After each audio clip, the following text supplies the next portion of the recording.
Bonjour frères et sœurs en Christ, chers amis, chers invités. Nous avons le plaisir et le privilège de recevoir notre frère Eric, fraîchement converti. Et pour aujourd'hui, effectivement, nous annoncer son choix personnel, à savoir celui de passer par les eaux du baptême. Et nous nous réjouissons, le Seigneur est avec nous et dans le ciel, il y a beaucoup de joie actuellement. Et je crois que je vais peut-être vous le présenter. Alors voilà, donc tout simplement, frère Eric, je crois que tu étais catholique depuis la naissance, tu étais baptisé catholique. Ouais. Et qu'est-ce que tu pourrais peut-être me dire, qu'est-ce qui a fait que tu as pris l'engagement de passer par les eaux du baptême en tant qu'adulte? Qu'est-ce qui t'a poussé à te faire baptiser Ben en fait, c'est beaucoup, c'est personnel, je veux dire, et vraiment, il m'a touché par le cœur et je savais pas que, franchement, ça se passerait ainsi, que ça se passerait ainsi, que il touchait encore par le cœur, quoi, parce que bon, c'était comme si j'avais un voile dès mon enfance. Je me suis dit, ouais, le baptême, c'est pas trop important, mais en fait, c'est une il faut vraiment être touché par le cœur pour comprendre la joie et le bonheur de notre Seigneur, qu'il est vivant. Et c'est pas tout simplement des paroles, c'est pas tout simplement un livre qu'on range dans l'armoire, mais il faut vraiment comprendre que c'est un livre que beaucoup de personnes croient dans ces livres et dans ces paroles. Mais il faut d'abord se repentir. Il faut vraiment suivre les ordonnances et les commandements de notre Dieu, hein, Tout-Puissant, au nom de Jésus. Parce qu'il faut savoir que c'est Jésus qui est mort et ressuscité pour nos péchés, pour nous. Et beaucoup de gens se disent, oh, Dieu est amour, il va faire quelque chose pour nous. Alors que non, c'est vraiment, il faut aimer vraiment de tout notre cœur, pas juste Dieu, mais ses paroles. Ces paroles, il faut les aimer de tout notre cœur, sinon on ne sera jamais justifié. Et on va passer à côté de cette merveilleuse vie éternelle, hein, qui est la vérité. Et Jésus-Christ, il est vivant. Il est vivant. Je le sais qu'il est vivant et qu'il m'a libéré en fait de plein de choses que avant c'était pas possible de me libérer par moi-même, et c'était pas la religion, c'était pas en allant quelques fois à l'église, ou même, même pour un croyant qui va régulièrement à l'église le dimanche et après et le lundi on oublie ceci quand on était à l'église quand j'étais catholique, on oublie la semaine Jésus. Non, c'est tous les jours qu'il faut l'aimer de tout notre cœur, et la parole c'est tous les jours. Et c'est pas simplement une fois par semaine, comme le disait aussi. Maintenant, je ne veux pas remettre tout sur la religion catholique, mais voilà, il serait temps pour certains fidèles qui sont catholiques encore actuellement de se reconvertir, de faire une vraie repentance au nom de Jésus. Et pas simplement à écouter ce que le prêtre il a à dire tous les dimanches à l'église, et que il ne parle pas vraiment des péchés qu'on est pécheur. Il parle pas, le prêtre, je suis désolé, il parle pas qu'on est tous des pécheurs et qu'on a besoin de tout remettre, de se repentir de nos péchés. Et il serait temps de venir à la vérité. Et c'est la parole. Dieu, il n'est pas simplement parole dans la Sainte Bible, il est vivant, mais il est aussi dans la parole. C'est dans sa parole qu'il faut vraiment mettre tout son cœur, parce qu'il ne faut pas croire simplement en Dieu, il faut croire aussi dans sa parole, dans les saintes écritures, et pas dans les faux évangiles. Parce que qui dit celui qui rajoute ou bien qui soustrait de la parole de Dieu sera aussi soustrait là-haut. Là-haut sera aussi soustrait là-haut dans le ciel. Et après, ça sera trop tard parce qu'on sera déjà mort. Pour certains, ils seront déjà morts. Moi, je ne dis pas mort parce que je suis sauvé. Merci Seigneur. Je ne dis pas, mais je dis par rapport aux autres qui se disent, oh, c'est qu'un livre et qu'il n'a aucune signification. Non, il a toute la signification, c'est la vie. Si la personne a envie de vivre éternellement avec notre Seigneur Jésus, ben, qu'il se repente dès maintenant, aujourd'hui, et pas demain. C'est maintenant qu'il faut se rependre. C'est maintenant qu'il faut se repentir. Et c'est pas demain, oh demain, d'abord, non, c'est maintenant qu'il faut croire dans la parole et pas croire ce que les gens, pas que chez les catholiques, ce que le prêtre il peut dire, et alors que le prêtre il ne parle pas des péchés, il ne parle pas à tout le monde des péchés, il n'y a que les évangélistes qui parlent ce que c'est un péché, parce que tout le monde, on est tous des pécheurs, et ça s'arrête là. Voilà ma conviction d'être vraiment aujourd'hui baptisé par le Seigneur Jésus, parce qu'il est vivant. Et sauvez vos âmes, sauvez tous vos âmes, parce qu'il n'est pas que Dieu, il est amour, il est juste, et il va reconnaître que ceux qui sont justes envers lui. Il va que reconnaître ceux qui sont justes. C'est-à-dire, c'est aujourd'hui, sur terre, il faut faire son chemin étroit et pas la porte large ou aimer les choses de ce monde. Faut pas aimer les choses de ce monde. Ils sont contraires. Les choses ils sont contraires à l'évangile. C'est triste que beaucoup de gens passent à côté de la vraie vie alors qu'ils peuvent avoir la vie éternelle. Moi, c'est ça qui me pousse à suivre notre Seigneur Jésus. C'est la vie éternelle. C'est quel bonheur de vivre pour l'éternité. L'espérance céleste, la nouvelle Jérusalem qui nous attend haut dans la gloire. Et beaucoup de gens passent à côté. Beaucoup de gens passent à côté et n'y croient plus dans les paroles.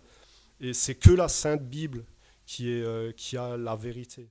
Pour moi, mon chemin, il est choisi. Voilà. Après, si vous aimez votre Seigneur Jésus, vous y croyez ou vous y croyez pas, mais moi, j'y crois de tout mon cœur et c'est ma raison de vivre.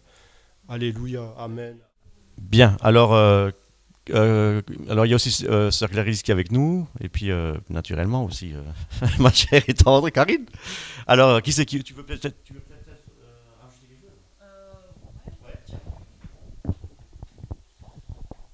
Moi, pour faire suite, bonjour déjà, pardon. Pour faire suite à ce que dit frère Eric, c'est vrai que la parole, il faut la lire, mais c'est vrai que quand on donne sa vie à Jésus-Christ, elle devient vivante, la parole. Quand on la lit, elle produit du changement en nous, on voit qu'elle est vivante. Et c'est vrai que pour moi, avant que je donne ma vie à Jésus-Christ, c'était une lettre morte. Pour moi, c'était pas, je ne la comprenais pas. Et c'est vrai que quand on passe par la nouvelle naissance, c'est là qu'on ouvre les yeux sur le monde, sur ce qu'est le péché, sur ce qui est Jésus-Christ. Quand on se rend compte de qui il est, de ce qu'il a fait pour nous, on se dit mais c'est merveilleux, quoi. Et moi, c'est vrai que Jésus-Christ, il a changé ma vie il y a maintenant 4 ans et demi. Euh, et aujourd'hui, je ne regrette vraiment absolument pas d'avoir saisi sa grâce, de lui avoir donné ma vie, mon cœur, même s'il y a des épreuves, c'est pas tous les jours facile, c'est sûr, dans le monde, surtout quand on est jeune, mais je ne regrette absolument pas d'avoir choisi ce chemin, et merci Seigneur de m'avoir permis, parce que c'est lui qui nous amène vers lui, et Dieu sauve qui il veut, et je le remercie 1000 fois d'être venu me chercher dans mes ténèbres, et de m'avoir délivré, voilà, j'avais déjà témoigné de la cigarette, de mes angoisses. J'étais très angoissée, j'avais toujours peur de mourir. Et depuis ce jour où il est venu me chercher, il m'a délivrée et je n'ai plus jamais fait d'angoisse, je n'ai plus jamais eu peur. Et chaque jour, il est là et j'avance avec le Seigneur. Et c'est merveilleux. Et chaque jour, je suis tellement reconnaissante pour tout ce qu'il fait pour moi. Et il prend soin vraiment de nous, de ses enfants, il ne les oublie pas et il est fidèle.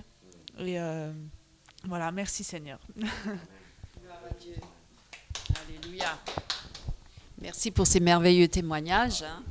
C'est vraiment une joie de pouvoir entendre ces témoignages et c'est une joie dans le ciel aussi pour une seule âme qui se repent.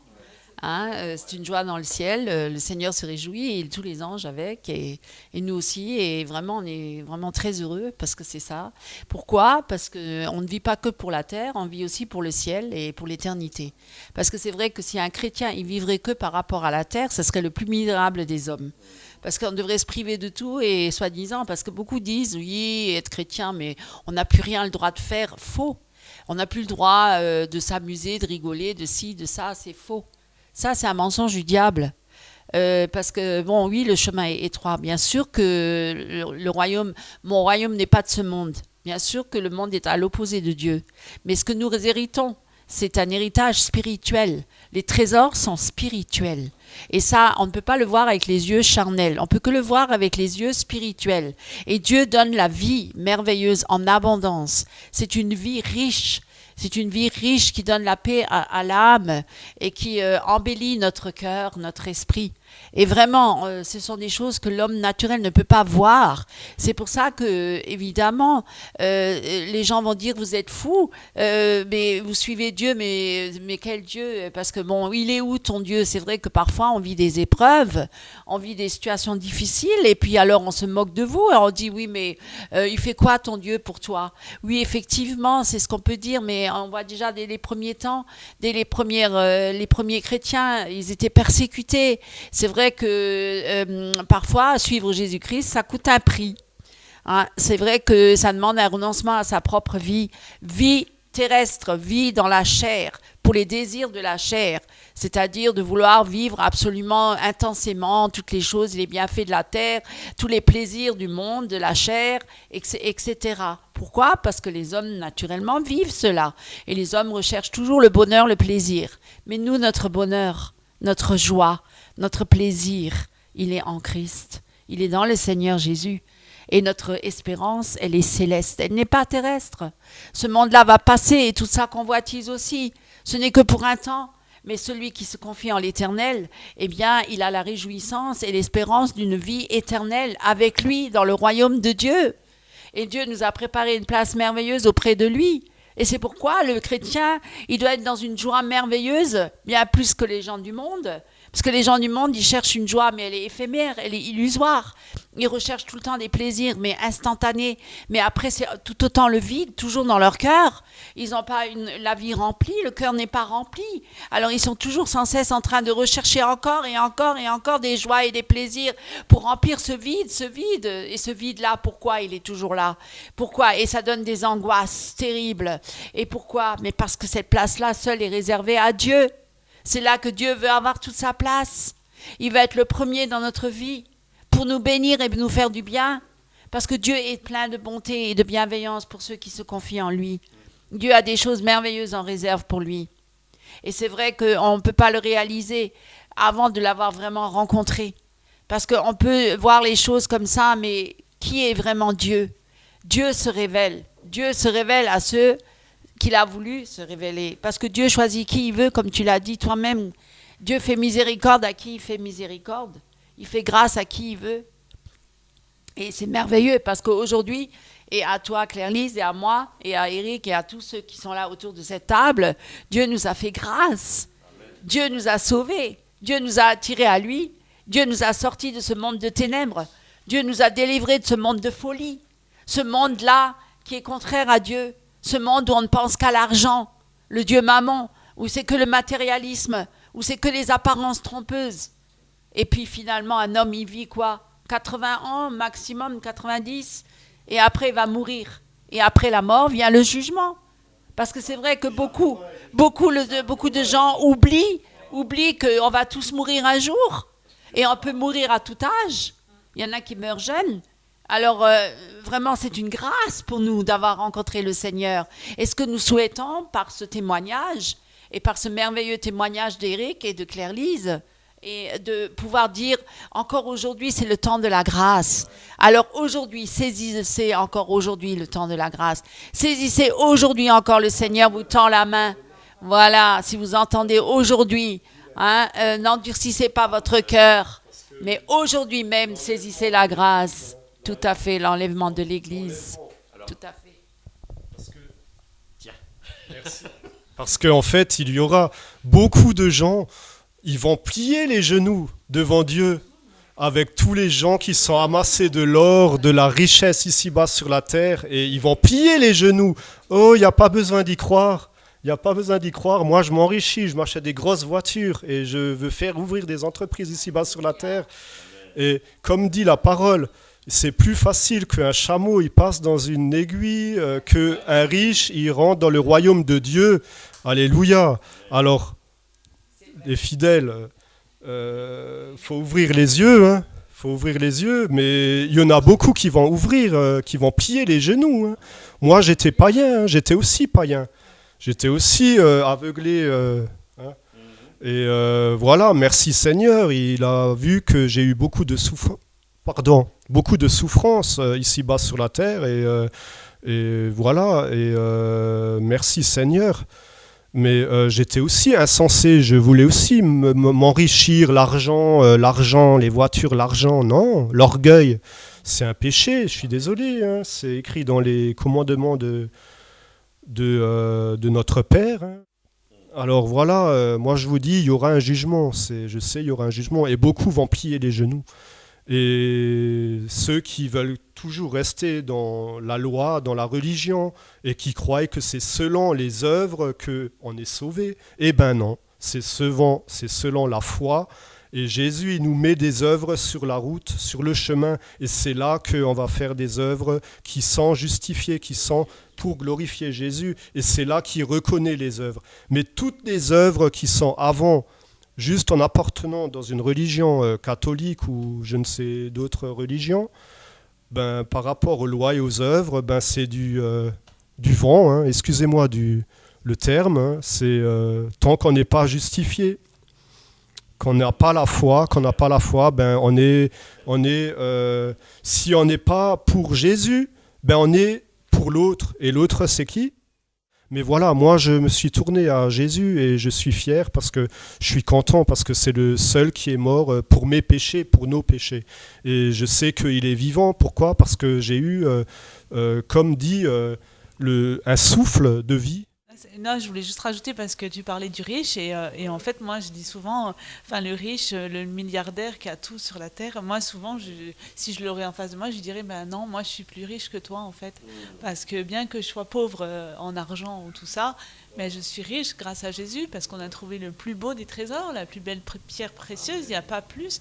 Et c'est vrai que quand on regarde qu'au royaume de Dieu, qu'on regarde qu'à Jésus, ben, tout ce que tu disais par rapport aux choses sur la terre, les plaisirs sur la terre, la chair et tout ça, on n'a plus envie.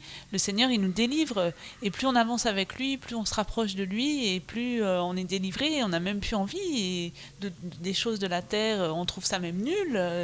Et franchement, c'est vrai, quand tu disais, ou je ne sais plus si c'était toi, 80 ans sur terre pour faire n'importe quoi, et finalement passer son éternité en enfer, parce que c'est bien l'enfer est bien réservé pour ceux qui n'ont pas accepté Jésus, et l'enfer c'est les souffrances éternelles, c'est les regrets éternels, les tourments éternels, et loin de Dieu, tout ça pour de l'argent ou pour des plaisirs éphémères que finalement qui n'apportent rien finalement, et qu'on n'emporte même pas avec, alors que Jésus il est là, il nous attend, et il tend sa main, et il faut la saisir pendant qu'il est encore temps, parce que ça peut aller très vite.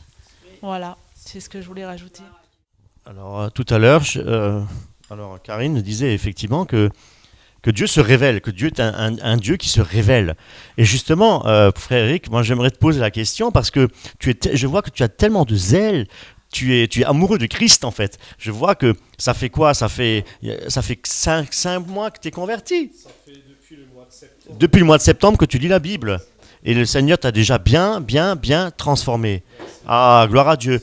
Et ce que je voulais te dire, ce que je voulais te demander, c'est que si tu pouvais apporter ton témoignage par rapport à ce Dieu révélateur. Tu disais que dans ta chambre, tu as reçu quelque chose, tu t'es réveillé, et puis le Seigneur, il t'a parlé. Tu te souviens ? Le souffle, oui. Oui. Il s'est révélé. Ben en fait, je vais vous dire exactement comme ça s'est passé, mais après, pour certains, je le sais déjà, je vois un peu la négativité dans certains dans certaines personnes qui va écouter mon témoignage.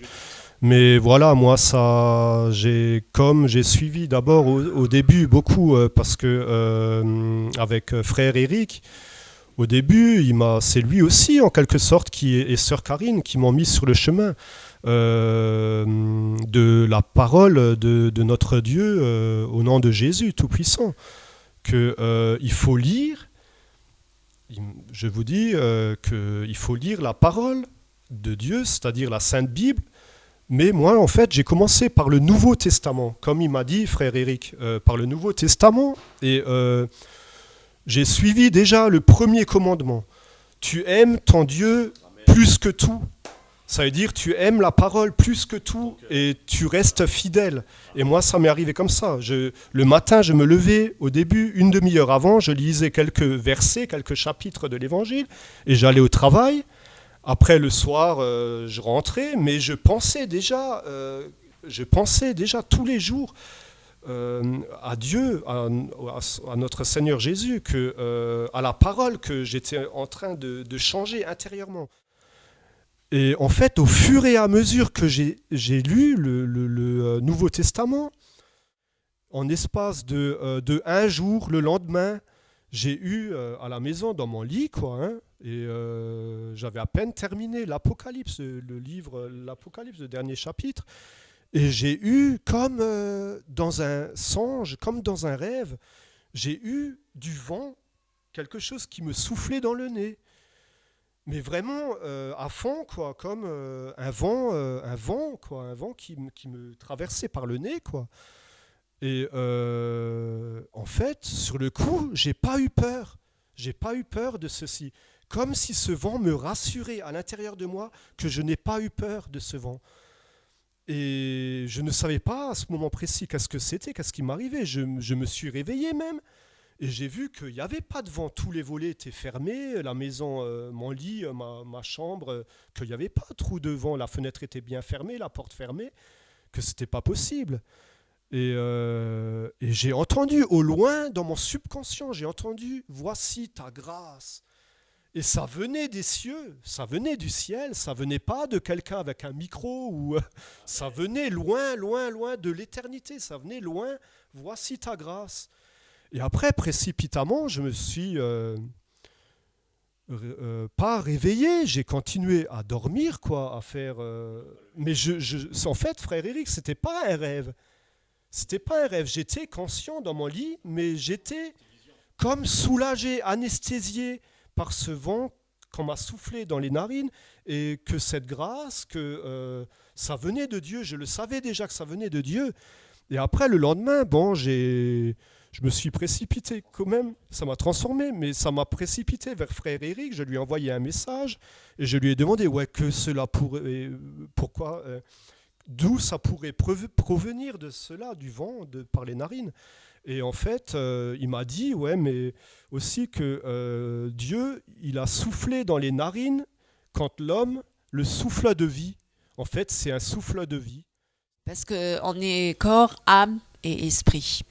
Alors, ceux qui sont dans le monde et qui n'ont pas Christ, ils vivent par l'âme. L'âme, Dieu a donné une âme à tout être vivant, même aux animaux.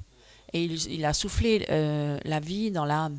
L'âme est vivante, sauf que on a un corps, une âme et un esprit. Mais c'est l'esprit qui n'est pas en connexion avec Dieu, c'est l'esprit qui est mort spirituellement.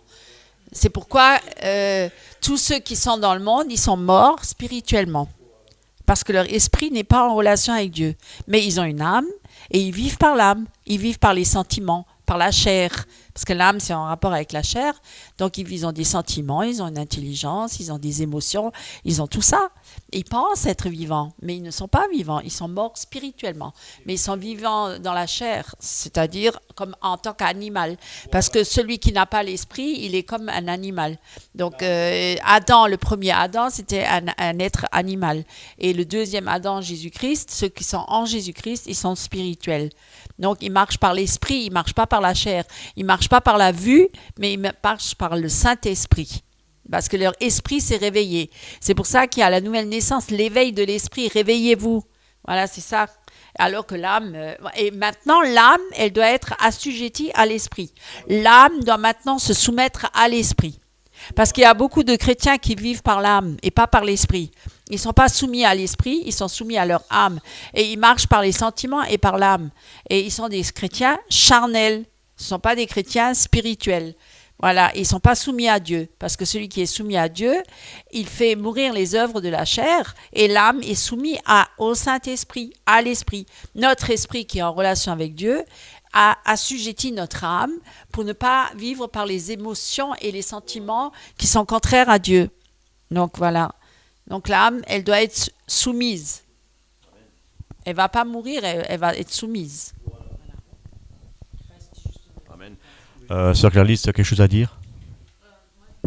Oui. Je voulais juste rajouter, parce que tu disais avant que notre Seigneur Jésus-Christ il vienne te sauver, te chercher, tu as dit, en fait, tu cherchais le Seigneur, tu lisais sa parole le matin, tu lisais le soir, tu cherchais vraiment Jésus-Christ, et ça répond à la parole qui est écrite dans sa parole, que celui qui me cherche de tout son cœur, je me révèle à lui. Et c'est une preuve que Jésus dit la vérité et que la parole, elle est la vérité, quoi. Voilà. Gloire à Dieu. Gloire à Dieu. Voilà. Eh bien, merci Seigneur pour cet encouragement, ces témoignages.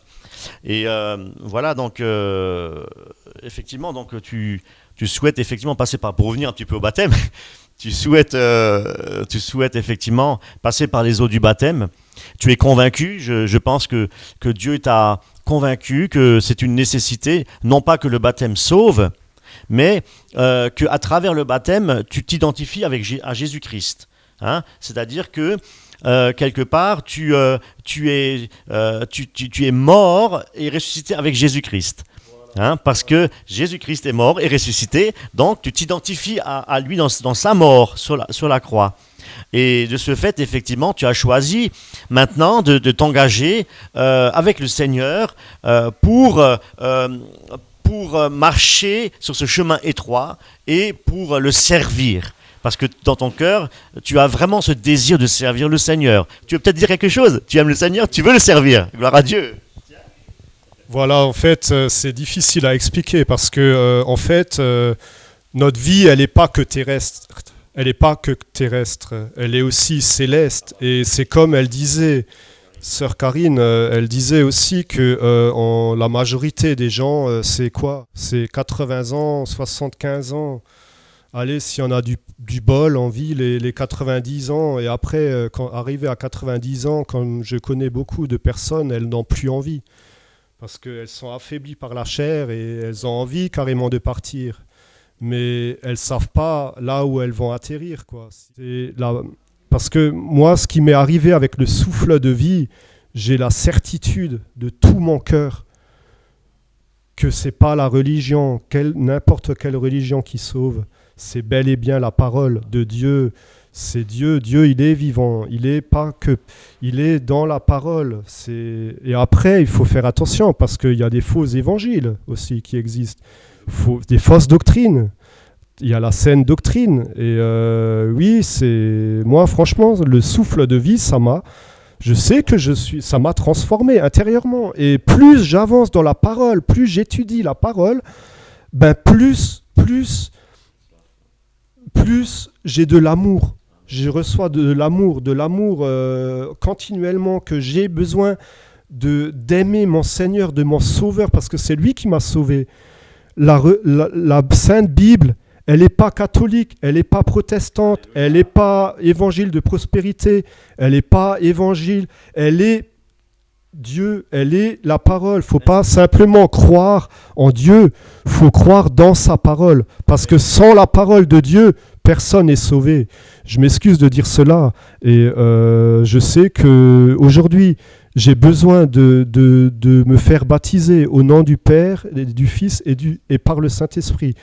Et au nom de Jésus-Christ, j'ai besoin pour que vous aussi, vous pouvez, que notre Seigneur Jésus vous sauve, hein, parce que c'est pas la religion, c'est pas le prêtre à l'église, il faut pas mettre sa confiance dans l'homme, hein, frère Éric. Il faut jamais mettre la confiance dans l'homme. Il faut tout mettre dans la confiance dans notre Dieu, parce qu'il y a un Dieu. Il y a un Dieu, le Dieu d'Israël. Il y a le Dieu d'Israël et c'est l'Éternel, mon Dieu tout-puissant. C'est au nom de Jésus-Christ. Hein. Il est Fils de Dieu vivant. Et je vous dis, les internautes, beaucoup vont plier les genoux. Mais il faut les plier déjà maintenant, ici-bas sur terre. Il ne faut pas plier quand on a déjà un pied dans la tombe. Il faut les plier aujourd'hui, c'est maintenant. Parce qu'il n'y a pas assez de temps pour glorifier, pour donner notre amour. Parce qu'on est tous voués à la mort éternelle. Hein. On est tous voués. On est tous voués à la mort. Hein, parce que c'est grâce à Jésus-Christ qu'on peut se repentir de nos péchés et avoir la vie. Il nous dit, celui qui croit en mon nom et au nom de Jésus-Christ, le Fils de Dieu vivant, ben, il aura la vie éternelle. La vie éternelle. Réveillez-vous. Alléluia. Réveillez-vous. Alléluia. Réveillez-vous. Amen, amen. Alors, chers frères et sœurs en Christ, effectivement, là, je peux vraiment vous assurer que je connaissais frère Éric, je le connaissais avant. Et je peux vous dire que c'est une métamorphose, une transformation radicale. Et là, il n'y a que le Seigneur qui soit en mesure, effectivement, de produire ce miracle. Vous voyez, on court toujours après les miracles, des guérisons, mais le cœur, mes amis, le cœur ne peut être changé que par notre Seigneur. Il n'y a que le Seigneur, l'Esprit de Dieu, qui peut changer le cœur. Et ça, nous le voyons effectivement dans notre frère. Et nous glorifions le Seigneur parce que aujourd'hui, c'est vraiment un choix, le bon choix qu'il a fait, hein, de passer par les eaux du baptême. Voilà, et c'est ce que nous allons d'ailleurs faire. Ok, merci, soyez bénis.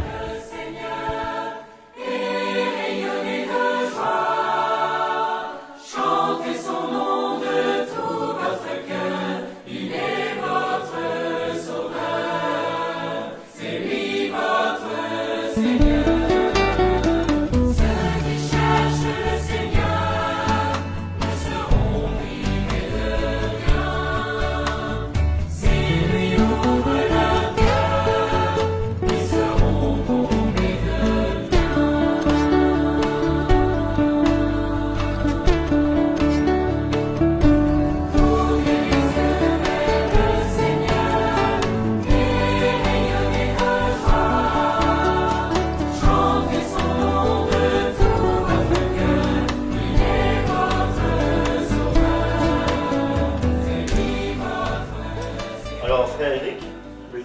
Est-ce que tu reconnais que Jésus-Christ est le Fils de Dieu? Oui. Est-ce que tu reconnais que Jésus-Christ est mort sur la croix et qu'il a fait couler son sang pour que toi, tu sois sauvé, lavé et purifié Oui. de tous tes péchés? Oui, je le reconnais pour tous mes péchés. Qui t'a pardonné? Le Fils de Dieu. Est-ce que tu reconnais que Jésus-Christ il m'a purifié, est assis à la droite du Père et qu'il est ressuscité des morts? Oui. Alors, sur cette déclaration de foi, je vais te baptiser au nom du Père, du Fils et du Saint-Esprit. Amen. Bravo. Alléluia. Alléluia. Vas-y, franchement. Gloire.